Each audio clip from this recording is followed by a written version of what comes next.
Hey, what's up again, people? This is another episode of the Base Fitness podcast. Yeah. So today I'm going to talk to you about why everything you know about fitness is really bullshit, man. People have been lying to you, man. You've been sold by the mass media to make you a consumer of fitness goods you don't need. And so, most of you guys probably wonder, like, dude, what are you talking about, man? Like, I know I'm in pretty good shape. I work out. I know what I'm doing, blah, blah, blah. And here's the thing. You're probably right. You probably put a lot of work in, probably got your body in pristine condition, but here's the thing. You've been lied to, man. You're not actually at the optimal human form that you really could be. And you're missing out on a lot of, I'm not going to say gains, but you're missing out on being and unlocking the true human potential that you have within your body. So I'm going to give you just 3 reasons why everything in the fitness world has been bullshitting you and why you don't really know what you think you know. And the first thing that we're going to go about is, I'm pretty sure everybody recognizes, exercise equipment doesn't work, man. So you walk into your average 24-hour fitness, LA Fitness, whatever gym you want to walk into, and you're going to see, man, maybe like 100 machines. And guess what? Out of those 100 fucking machines, 99% of them not necessary. You don't need them. They don't really help you get to where you need to be fitness-wise. And you might be asking, dude, that's fucking horseshit. What are you talking about? Well, let me explain it to you real quick. Fix this microphone real fast. Make sure this is not broken. Yeah. So this is why you've been lied to. See, exercise equipment, all those cable rolls and things you see, those are actually supposed to be rehab equipment. In the early 60s, 70s, and 80s, or whatever, between that time period, those machines were basically used to help people that had injuries get back in shape and work out individual muscle groups because they had an injury that they had to work around. And then the people who made this exercise equipment started realizing they were going under. And they started thinking, okay, well, we can't really make that much money selling this to rehab people because once they get rehab and they're fixed, they don't actually need the machine anymore. It's just kind of dead weight. So in order to be able to sell more equipment and to increase their profits, they introduced this idea of like training individual muscle groups. Now, the issue with that is your body ain't designed to train individual muscle groups. Like, your body's a full unit. So what happened is they started to promote these exercise equipment within bodybuilders and fitness magazines. So people got paid. Everybody got like finagle in the background. There's a bunch of basically deals being done. You can go into researching about this. I should write an article about that. I probably will write an article about that. But basically, they feature these exercise equipment with these huge bodybuilders, and along with mass media showing like your favorite movie stars like Arnold Schwarzenegger and all these other different bodybuilders. They give you this idea or conception that you need to have like a cable row, you need to have a squat rack, you need to have all these different things in order to make your body look in pristine physical shape and condition. Well, here's the thing. Not true. Not necessary. This is all a psyops by the fitness industry to sell you more shit that you don't fucking need. Just like everything else in America. It's all about it's all about a profitable game. So yeah, man, you don't need this exercise equipment. There's no point of doing like a leg curl. There's no point of doing like dumbbells or squat racks. Like, these things are good. They're good accessory tools. But if you're using that as the main staple for your work day, dude, you're messing up. You're not getting the full maximum use out of your body.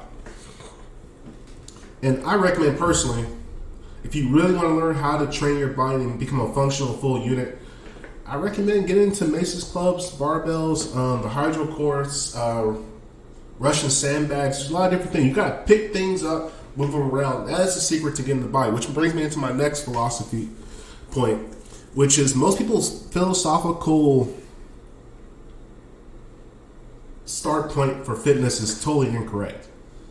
See, most people, when they think about why they train or why they're getting physically in shape, it is for vanity reasons, because I want to look good to people on the outside. Don't get me wrong. That's not a bad reason why you should be training. I mean, everybody wants to look good. Everybody wants to look sexy to the opposite sex. Everybody wants better sex. But really, the problem with that is, and that's going to cause you some body dysmorphia, because you're going to start comparing yourself to external sources instead of looking inward at your own body, having your own internal drive for why you're doing what you're doing.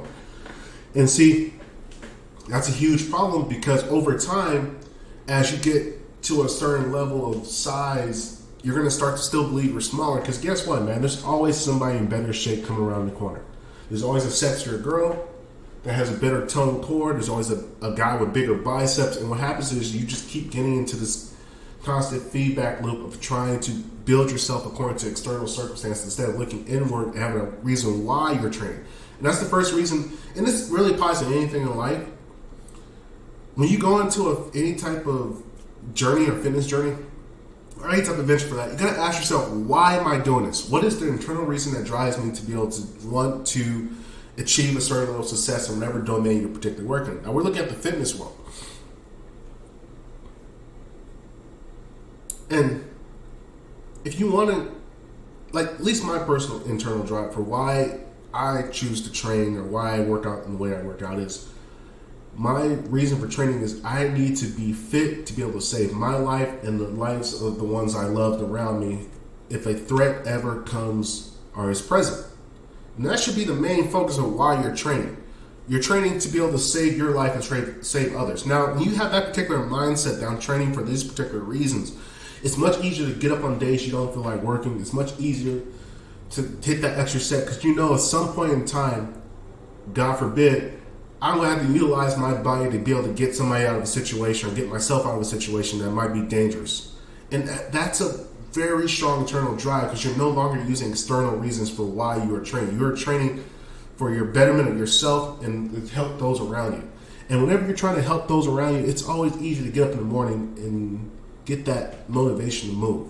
And you should be also understand that you're internally, the goal is to become unkillable, man. The whole point of life is to survive as long as you can, reproduce, make sure your offspring get the best particular circumstances that they can, and for you to be around as long as possible in good health and have a high standard of living. So you're not just crippled when you get to 80 or 90. The goal is to live like you are in your 20s all the way into your 90s. Now you're going to get old and wrinkle stuff, but you want to be able to move around. You want to be able to play around with your kids, grandkids, great-grandkids, however long you particularly make it. And that brings us to the third point. Most people are training incorrectly. See, most people are training individual muscle groups, and that goes back to our first topic when we were speaking about exercise equipment doesn't work. And the reason it doesn't work is because you're training individual muscle groups because it was originally created for rehab. Like this idea or notion that there's arm day, back day, leg day, I don't subscribe to that. To me, it doesn't make any logic in my mind because every day is a full body day. I got to utilize my entire body every day to accomplish the task I got to accomplish throughout life. So why would I train individual body parts? That the logic doesn't compute to me. I should be training as a full body unit so I know my body is getting fully trained so I can be able to take on the day because I got to utilize my entire body. And this is where I come into the particular tools that you're using. When you're utilizing exercise equipment that is designed to train individual groups of muscles instead of training the body as an entire unit, you're going to get some imbalances because just like everything else in life, we all got favorite types of things we like. We like our favorite foods, we like favorite movies, and you're more likely to revisit and watch things that you like. And like all human beings, I'm no different from the rest of us, we all have particular body parts or things that we don't want to train because they don't look as glamorous, it's a lot more difficult, much harder to work and train. So there's going to be natural imbalances over time. It's just the way the game goes. And these imbalances are going to be destructive because you're going to hit a critical mass at a certain point. So let's say, for example, you love training biceps, but triceps not so much. Now, if you do 10 reps for bicep, but you do 7 reps for triceps, eventually at a certain point, just over time, your bicep's going to get much bigger as opposed to the tricep. And guess what? Your body don't know the difference, man. Your body's just one, it's a unit. Your bicep works in conjunction with the tricep. So if you're purposely training one portion and ignoring the other side, what's going to happen is you're going to get this imbalance. And what happens like when a car is unaligned, the tires are not correct and they're misaligned, eventually you're going to get to a point where you're not efficient and something's going to rupture. A car's going to either, you're going to wear out one tire faster than the other, and at some point when you're on the road, that thing's going to burst. That thing's going to have an accident. And you're not going to be ready for it because you've just been psyop to believe me. Okay, I like biceps, so I'm gonna make sure my biceps super big and my tricep be whatever. You have to understand, upper, lower, everything is one unit. So you need to work within a conjunction unit. Now, how do you work within a conjunction of a unit? You gotta learn skills. Learn skill-based training. Skill-based training is training with an objective in mind to get better at. So, for example, somebody who plays baseball, they are trained to hit a ball. The goal is to hit the ball. So they know every rep that I do when I'm swinging, I'm eventually getting better at swinging the bat to make contact with the ball. Now, this sounds very simple in theory, but most people probably never thought about this. But as they're working as a unit and they're swinging the thing, they're not only activating the legs, the core, the back, the arms, everything's being utilized within one motion because it's a skill-based objective, as opposed to lifting for the vanity reason of just trying to get a bicep bigger. So I'm hoping this logic's making sense. So you guys start utilizing, and this is what I'm saying, clubs, kettlebells, maces, these are good tools to utilize because you're learning a skill. You're swinging in order to get better at swinging, which in turn, you're utilizing the entire body to get better at a skill.